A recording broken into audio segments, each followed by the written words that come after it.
Revved up about fuel prices, hundreds of bikers from across Greater Manchester staged a rush hour go-slow this morning, hoping to highlight the need for speedy change. Fuel's a major issue, isn't it? You need fuel to get about. To go to work, you need fuel. Anything you do, you need fuel. And you just tax you everywhere you can. It's businesses. People are losing their jobs because businesses can't afford to run the vehicles.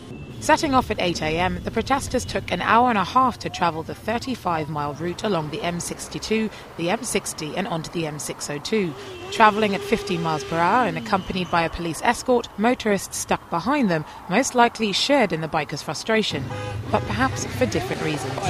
Around 200 bikers turned out to the road today, taking their passion onto the motorway. Even if they inconvenience those trying to get to work in the morning, they've said that they're doing it for the greater good. We know we've got people like phoning in and complaining about it. They can't get to work. But at the end of the day, that is just not about us today. It's about them as well. We're doing it for them, you know. And I think, along with that, the government should listen to us a little bit more. We have to make an inconvenience for some people to put the point across. If we did this on a Sunday, it would just be a ride out. You have to hit the rush hour. You have to affect business. You have to affect the the money market. If you don't hit the money market, you're not hitting the government. The UK has some of the highest petrol prices in Europe.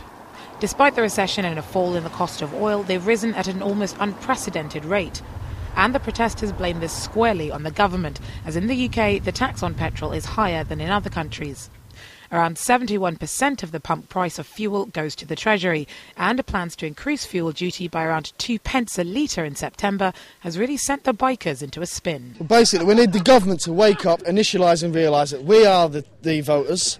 And it's us that make a difference. We put them in government and we're taking them out of government. We've got several more protests planned and we're not planning to give up.